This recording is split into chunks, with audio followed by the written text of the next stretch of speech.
Welcome to the JP8 Report with a 2026 election interview with County Commissioner 2nd Precinct, Scott Weddle. All right. Thank you for joining us for this questioning session with Scott. And then before we begin, thank you very much for tuning in. And please click the follow button if you have not followed my podcast, the JP8 Report, and please give us a like on it with that thumbs up button, and then share the podcast. It'll help his numbers. Like I say with everybody else, it's just give them a hand and get the message out what they're trying to give to the public. We have not exchanged any money. He hasn't paid me for this. I haven't paid him. All right, and then this is open for all Republican candidates. One last thing is on the headliner for the podcast, you'll see a little green symbol. It says tip on it. If you feel free, you want to help out James, you can give me a tip. That's the only time you're going to hear that one from me. All right, but it's a new thing. Rumble just started last week. It's to bypass Rumble and just do it between people watching and people giving. Yeah, so it makes it fun and stuff. But we are joined today by Scott Weddle. He is the incumbent for Precinct 2 in Coryell County. We got a few questions for him like we did with our other candidates. Yes, sir. All right, you ready? I'm ready. All right, so tell us a little bit about yourself. Well, James, first I'd like to give all glory to Jesus Christ, our Lord and Savior. That's a very big part of my life, so just want to say that. A little bit about my history. A lot of people don't know. I spent most of my life in a small town called Humble, Texas, and graduated from Humble High School. Went to college at University of Houston. Got my bachelor's degree in finance. So after I left there, I started my career, kind of got sucked into the electrical wholesale business. In fact, when I go to family reunions, I'm not the most popular person, because when you say that, people are like, oh, okay. But it was a great industry for me. And I'm kind of saying this to give you some of my experience, and I think what makes me a good commissioner. So throughout that career, once I graduated from college, spent 40 plus years in there, and over 30 of that was in senior management level. In fact, at 26, I was the West Coast regional sales manager for a company called Argo International. And we mainly sold to the oil well and drilling industry. That was out in California, and spent my 10 months out there and decided I wanted to get back to the great state of Texas. And it actually wasn't bad out there then, but it was still crazy. And so came back here and just continued my career. My history is I have usually a longevity of working at companies. 10 years with Argo, 20 years with a company called Panduit, 10 years with a company called Wildcat Electric Supply. And then when I moved up here, I thought about retirement, and I said, I've still got something. So I started to work with Dealers Electrical Supply here, a local, and manage their Temple and Killeen stores. So I was looking around Coryell County, and I decided to run, I guess it was almost 8 years ago. I challenged an incumbent, Darren Moore, based solely on the vote that he took against building the new jail. And I told him so. And in fact, today, Darren and I have a good relationship, and we talk all the time. I lost that race by 90 votes. And one of the pledges that I've made during that campaign and the subsequent campaign where Billy Vaden and I ran was that I would resign my position at my company and be a full-time county commissioner. If there's anything that I've learned, James, this is a lot bigger job than a lot of people think. They just think we show up for meetings and that, and I will tell you, it is and can be, if you apply yourself, a full-time job. So that kind of brings us here. I've been married 41 years to the same wonderful woman. Came from a great family background. I've got 4 siblings, two sisters and a brother. Both my parents are passed, but they were my guiding light. Okay. All right. Ready? I'm ready. So which precinct do you currently live in? I live in Precinct 2 since the day I moved to Coryell County. That's the precinct I've lived in. Okay. Gatesville side or Copper's Cove side? It's actually the Waco side, but no, it's Gatesville side. I live on the north end in a little community called South Mountain. South Mountain? I know where it's at. Yeah. Okay. How big of a problem is legal immigration for Texas? James, this is, of course, it's plastered all over the news, but here in Texas, we live that, and we have lived it for ages. When I say I grew up in a small town of Humble, that was right outside of, Houston and Harris County. And, of course, I think the big cities saw it first. And, of course, we saw this huge influx. And not just that, but other things. It was one of the reasons, we decided to relocate when we got the opportunity. The good news, and I think there is good news to this. I think with the leadership of Governor Abbott, the most brilliant thing that I think a politician has ever done was start shipping the illegals up to Martha's Vineyard in New York, and now they got a taste of it. And then, of course, Trump, I think he's got a pretty good handle on it with illegalization. But the big question: what do we do with the ones that are here? Send them home. Yeah, I mean that's the big question. And it's a big one. I personally like the orange inflatables in the middle of the Rio Grande. Yeah. Because you can't go by them. You can't bypass them at all. No, they've done some great things. Are you pro-life? Yes. Flat out. Okay. I mean, okay. That's no. That is a yes or no question. It is a yes, but I'll expand. As you grow out through life, and sometimes just clarity comes, and I know that life begins at conception. I believe that it's murder, but I also understand that it's a federal law. But you'll hear me talk a lot about our founding fathers and how smart they were. And going back in history, of course, power used to be in the states. Right. And it should be with the states. And so I really love the idea of states being able to make the decision of whether abortion should be legal or not. And if you don't like that particular state, then either change, to try to change it or move. I also vehemently disagree with any taxpayer funding going towards Planned Parenthood. Okay. That should be private funding, period. Okay. Do you, and expand on it, but do you support closing primaries? Yes. Here again, and we've seen it, there's some opportunities for people to cross over. I wish, I think candidates should be vetted, thoroughly. And absolutely, Republicans should only vote in Republican primaries. Okay. Do you support campaign finance report or reform?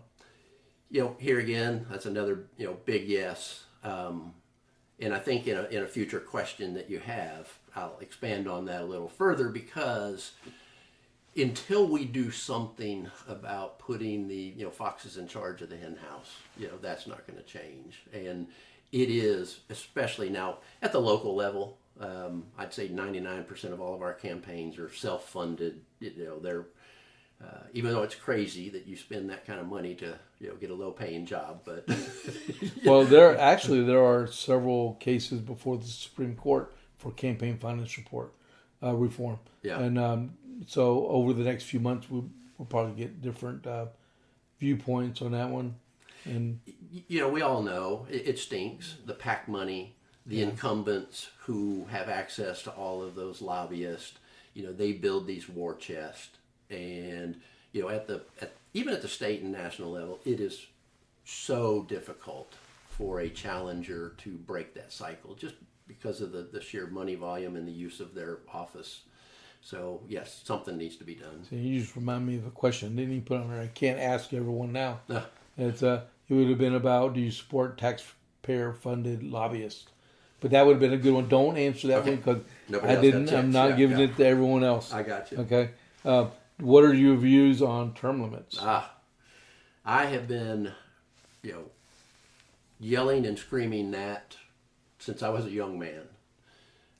Again, I talk about our, the founders. They had to drag George Washington to become president. Yeah.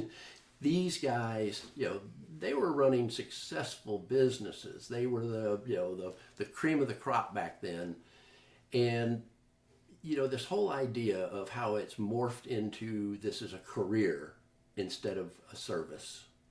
And so I am absolutely all for term limits, and I'm self-imposing a term limit on myself. I've always thought 8 years is about, and then let somebody else, move on. Let's get some fresh blood. But President's 2 terms. I know it's so funny, and there's so many of them that do have terms, but yet, of course, the 2 biggies, the Senate and the Congress. When you've got people who've been in there 40 some odd years. I can't imagine that happening in a private industry, because how would you stay in the same job for 40 or 50 years and not get promoted to do something new? But, Well, look at and I mean I'm answering the question too, I guess. But look in Killeen today, Jose Seguro, one of the council members there, resigned to run. He's going to run. He was the mayor. He stepped down to run for city council. He's term limited, and at the same time he can run for mayor. So he resigned as councilman to run again as mayor. I'm like, there's almost 200,000 people live in Killeen.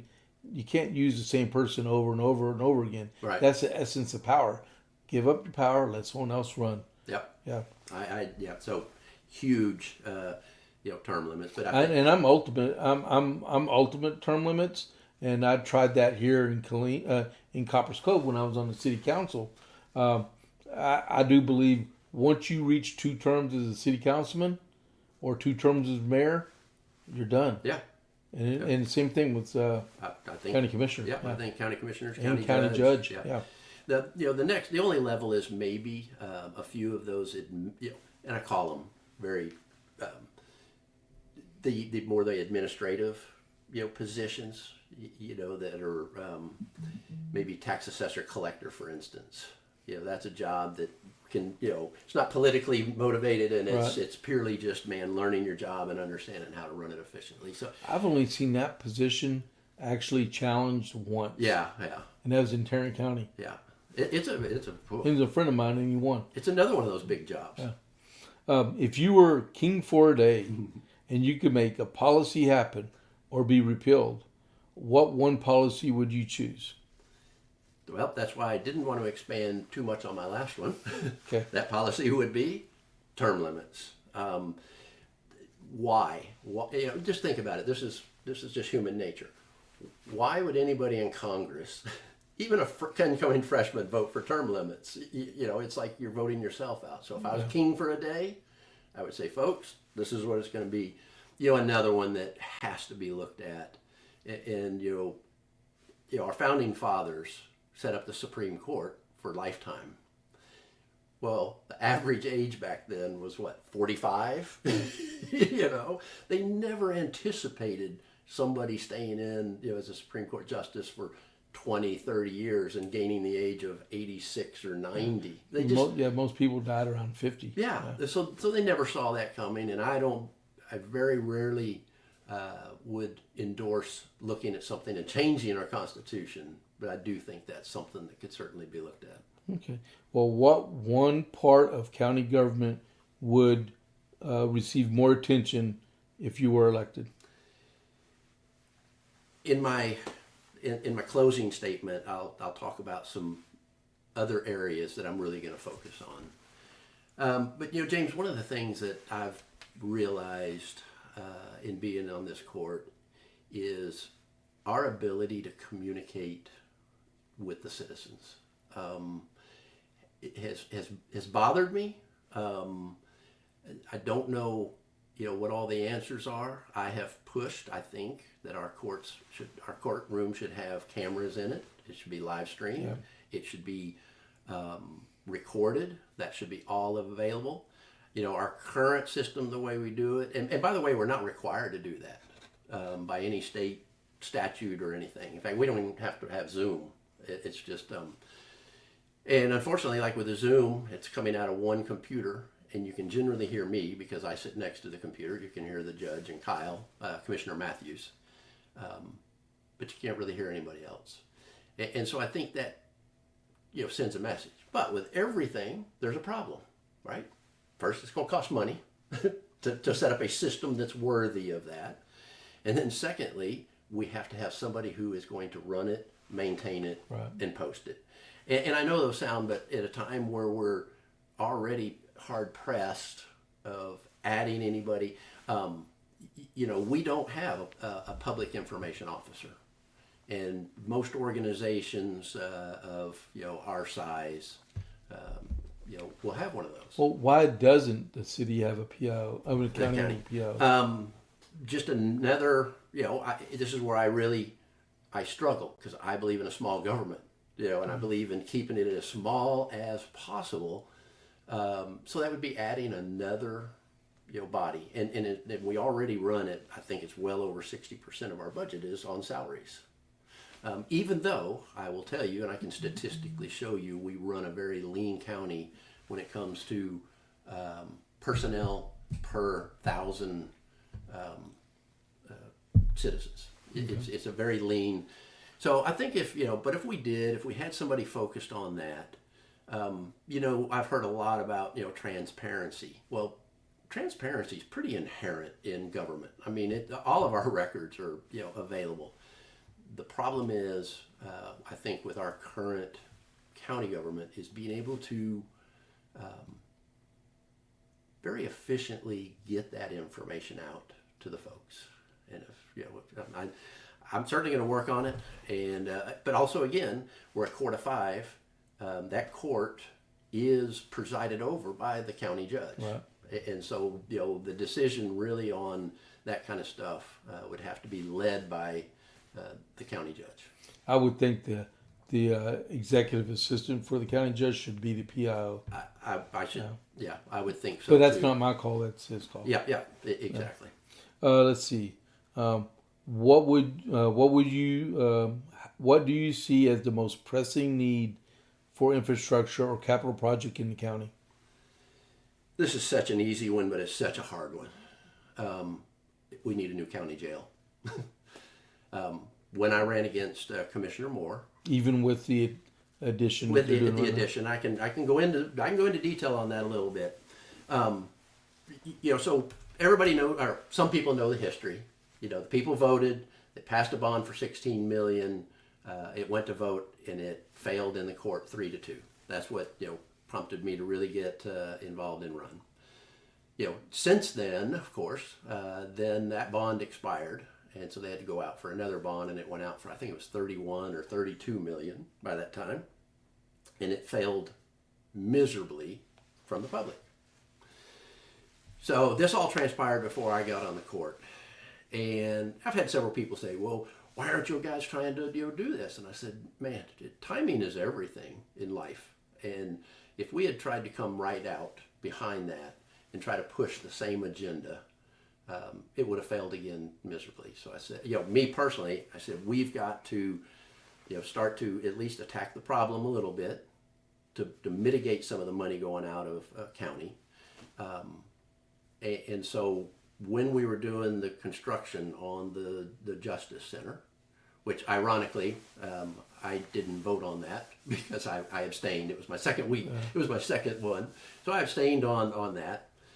But once we had the contract manager at risk under contract, and we knew we needed to get the JPs out of their dilapidated building, so we were going to destroy that building, and we had to find a place for them to put them. It freed up a nice area next to our current jail. So we added 47 beds. The quick math on that is, we spend $2.4 million outside. At those 47 additional beds, it's anywhere from $100 to $125 a day. Yeah, $100 to $125 a day. So that's about 1.7 million that we would spend to house those inmates out. So once we had the Justice Center and the expansion, our note on that is a 7-year note, and it's roughly $1 million a year. Well, by building that expansion, these are raw numbers, we're saving approximately 1.7 million. Now, there's a cost to housing those inmates. So it's not that full amount, but it's still financially made good sense to be able to have a time and period where we could transition and then go out to the public and try to get their support to build this facility that the county has. And then the backside plan in my head has always been, then we take the older facility and make that a women's only jail. There are counties all over the state that are looking for beds to put women, because like our jail, they're in the same facility. So we have to have separation and that causes us some problems. And I think, and I've checked into a couple of private contractors, whether we leased it to them or whether we maintained it ourselves. I don't think we're in the business of doing that. I would think we'll hire a private contractor, and then we just lease it to them, and we make the lease money off of it. Okay. About how much does it cost per day to house it? In house, Yeah. 70 to $72 a day, I think. Okay. Hopefully, when the jail is done, we'll be able to put a for rent sign and bring inmates from other counties in. Yeah, and make back some of the money we lost over several years.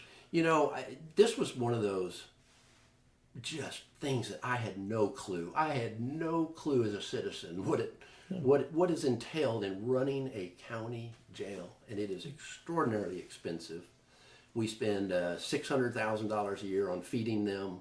We spend $500,000 a year on medical.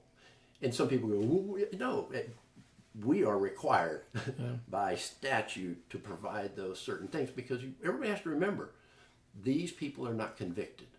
They are being, That's right. So they have different rights and privileges and things than in, and of course we have a lot of people who work at the prisons around here, and they're like, oh, how come you do that? We have to. They have a certain square footage. I would have loved to have made the expansion 100, but you can't. The Texas Commission on Jail Standards gives us so many square feet per, if it's an 8 pod, then it has to be so many square feet. Oh wow, I didn't know that. Yeah, it's. I mean, I could go back and look at my notes, but it is down to, and trust me, when they come out and they inspect it, they measure. Yeah. Well, that's the number one priority of the sheriff anyway, is the jail. It is. Yeah. Yeah. Patrolling, but the jail. One of his certainly big responsibilities, and it's a big line item, in our budget. Don't spare no expense. You want to make sure that jail properly holds their inmates. We had one, but I don't think we've ever caught him.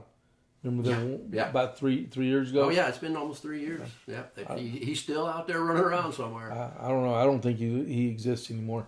But until they prove it to me, he's a fugitive. What is? And then we go to the next question. What are your views on the Second Amendment? Wow. Okay, I didn't mean that for Mr. Hogue himself, but what are your views on the Second Amendment? Well, certainly. I mean, I think it is, even though it's number 2. I would almost put it as the most important amendment that there is, because with the Second Amendment, it protects all the other amendments. I mean, even though number 1 is freedom of speech, without the citizens being able to protect tyranny, to be able to protect ourselves, number 1 could be even at more at stake. I got a little. You never know whether to try jokes or little things, but. So I was married and had been married, for a while. And like sometimes guys do, I brought home a new gun, because we have to have specialty guns for everything, right? So I brought home a new gun, and my wife looked at me, she says, how many guns do you need Okay, you know what my answer was. I'll let you know when I find out. I would tell you what I have, but I know. this is the podcast, and it's going to go out to everyone. Yeah. I want that to be a secret. Yeah, that's me too. I mean, and so do I support it? Yes. Do I live it? Yes. Yeah. Okay. And then, well, there's one other question I didn't put on there that I have to ask. If by chance something happens and you are not on the top after the primary, and we have a new nominee for the county commissioner, would you support the eventual nominee? Yes. Okay. Because that's going to be my, that's going to be my commissioner. Yeah. Just for everybody watching, I certainly want to be that one. But if it happens, absolutely. We're all Republicans. And I also feel like if you can't vote, and the beautiful thing about Coryell County is in November, whoever wins the primary will be unopposed. We do not have a Democrat running against it. So whoever wins the primary is going, and that's how I actually got sworn in early. But yeah, you just because Darren resigned. Darren actually, he came and talked to me and actually talked to the court and said, hey, I would just as soon go ahead and step down if the new commissioner would step in, and so we had that conversation. I said absolutely I would. Now I didn't resign my job immediately because I told my company it wasn't until January, so I did have to juggle a full-time job. And who was the county judge at the time? Was it Judge Firth? No, it was Judge Miller. Yeah, Judge Miller. Okay. Yeah. All right. But yeah, I just think it's important, that you have to support. Everybody's running under the Republican ticket, and I am a fierce supporter of the Republican Party and have been. But we have to remember, eventually one day there might be someone brave enough to run as a Democrat, but we have to stand together as Republicans. Yep. Or we're going to fall apart. We have to maintain our majority in our county. Absolutely. And in our state. We need a massive majority. We don't need just a majority. The Democrats ran the state for 120 years, and we're only barely in the 20th year. And we're doing what we need to do, but we need to filter out the liberal mindset of the Republican Party and become a true conservative party and make things work. Amen. I mean, this ain't my interview. This is yours. But I guess the full disclosure, James and I have known each other quite a while, so we've had many of these philosophical questions over. So this is your sales pitch now. So why do you want to be reelected as commissioner in Coryell County? Well, first I reiterate, I am a full-time commissioner. And I love my job. I love what I do, and when you love what you do, it's not really work. So I get up every day. So the three more complex things, and it's so easy, and you hear it from senators to congressmen down to our level of people that are saying, oh, well, I would do this and I would do that. And then, of course, when they get in, they realize it's a machine. I mean, political is a machine, even at a county level. And so to say you're going to do something, and of course, especially on a commissioner's court, because there's 5 of us. And so you've got to be able to get, the buy-in from at least 3 of the other commissioners, to move forward. So 3 objectives that I want to work on.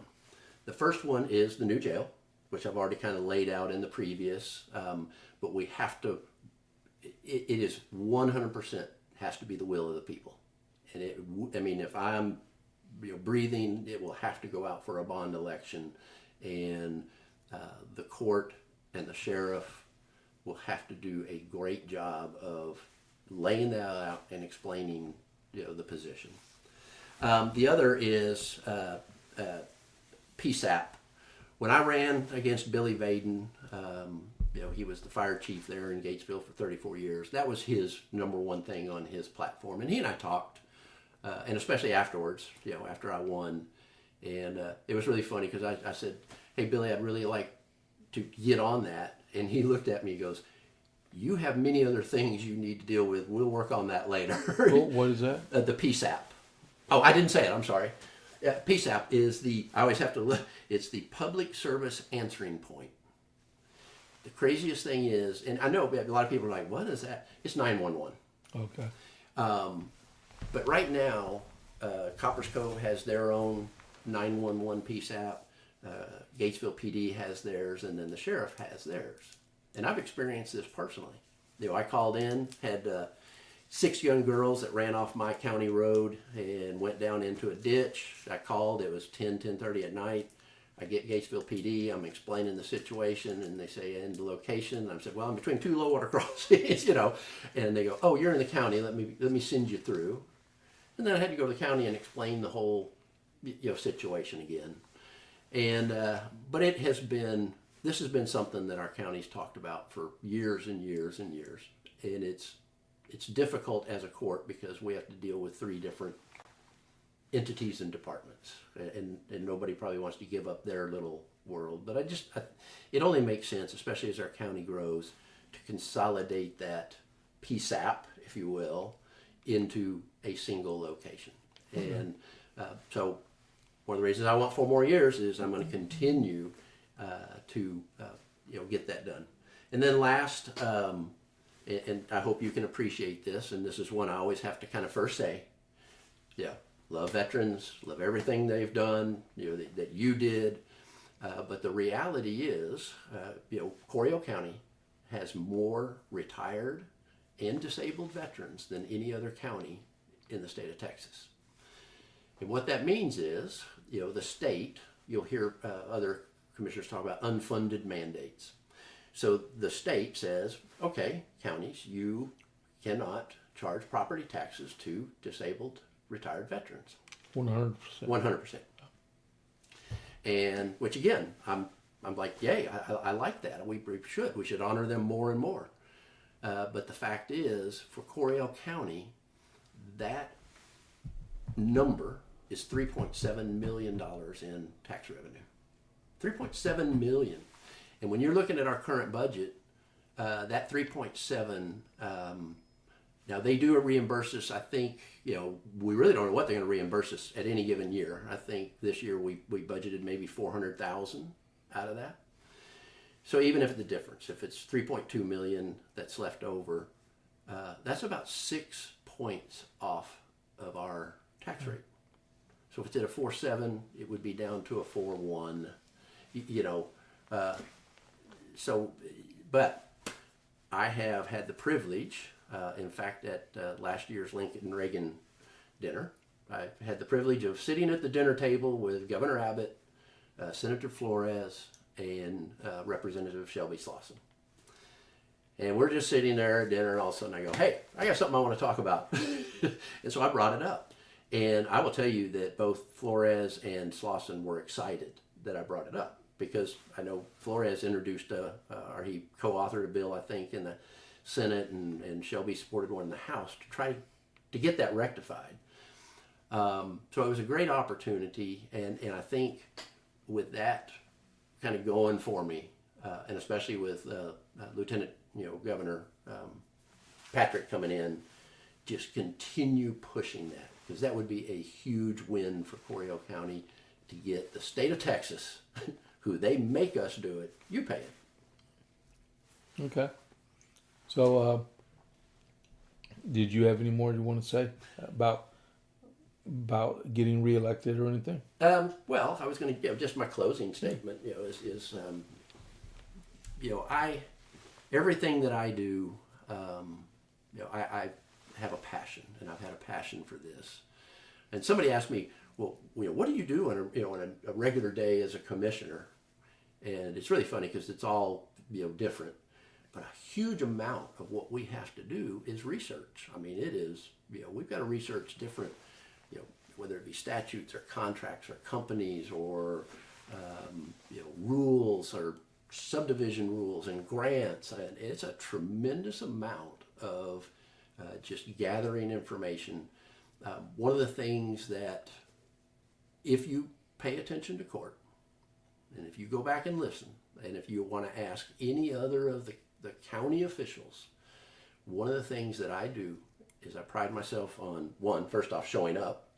I have a perfect attendance record, except for this last Christmas. I did Zoom the meeting. I did not physically, but I'm still counted as being present. But every other one I've been there. And then 2 is coming fully prepared. 3, voicing my opinion. And then 4, making the smartest decisions based upon all of the information, that I have. And I think this is just common, right? Every decision you make is not going to be the correct one in life. But if I can look back and say, I did my research, I prepared myself, and I made the smartest decision based on all the information that I had, I can feel good about my job, and I can tell every constituent, not just for Precinct 2, because the decisions that I make affect the entire Right. county. And that's what I do every single day when I come to work. Okay. So you want them to vote for Scott Weddle? I do. Okay. I absolutely. So people forget sometimes to say that. No, I don't. But first and foremost, get out and vote.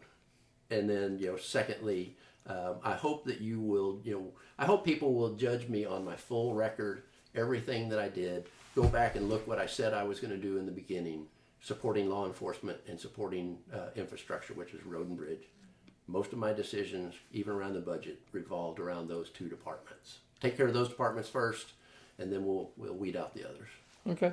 But yes, vote for Scott Weddle. Thank you very much. What do we say? Don't move. Okay. Hey, thank you very much for watching our election interview with the Scott Weddle.